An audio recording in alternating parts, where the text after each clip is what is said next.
ભક્તો લોકો જે ગરીબ રહે છે, હું એવું માનું છું ભક્તો, કોઈનું પ્રારબ્ધ એવું હશે 2-5%. હું તો કહું પ્રારબ્ધમાં નહીં હોય તો આવશે. ભગવાન ઉપર ભરોસો રાખજો, માથા પછાડીને મહેનત કરો અને નીતિ કદી નહીં છોડો.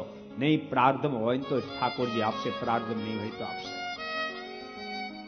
આ લોકોની ફરિયાદ છે ગ્રેજ્યુએટ છોકરાઓને નોકરીઓ નથી મળતી. હું તો કહું નહીં, નોકરી શું કામ? ભલામણ એક અભણ માણસને રોજના 300 રૂપિયાનો પગાર જો મળી શકતો હોય, એને મજૂરી મળી શકતી હોય, ગ્રેજ્યુએટ ને ડબલ ગ્રેજ્યુએટ થયેલા છોકરાઓને આટા મારવા પડે? આત્મા શું માગશે? યાદ રાખજો, એનું કારણ તમને બતાવું, હું સમજુ ત્યાં સુધી.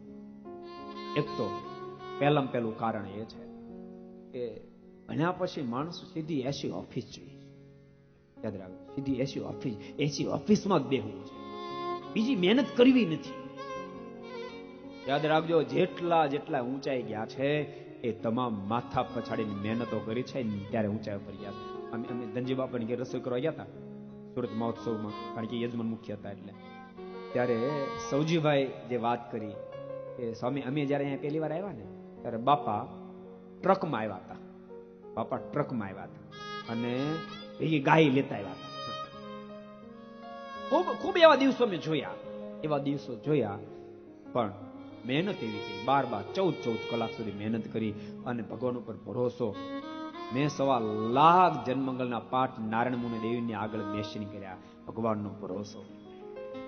અને મારા કંપનીમાં, ફેક્ટરીમાં કામ કરનાર નાનો માણસ હોય ને તો પણ એનું મેં અનુસંધાન રાખ્યું, જેને કારણે આજ 1 વર્ષમાં 5,000 કરોડનું ટર્નઓવર છે. 5,000 કરોડનું ટર્નઓવર છે. માથા પછાડીને મહેનત કરો, નીતિ કદી ન છોડો, અનીતિ કદી ન આદરો. અનીતિમાં તમને તાજેતર રૂપિયાવાળા થયો એવું દેખાશે તાજેતરમાં, પણ સ્વામી વાતમાં લખ્યું એ છાજાના છોડ જેવી સંપત્તિ. કેવી છે? છાજાના છોડ જેવી. એ લાંબો સમય ટકશે નહીં, તમને સુખ લેવાય નહીં. માટે મહેનત કરો, નીતિ રાખો, પરમાત્મા પર ભરોસો રાખો.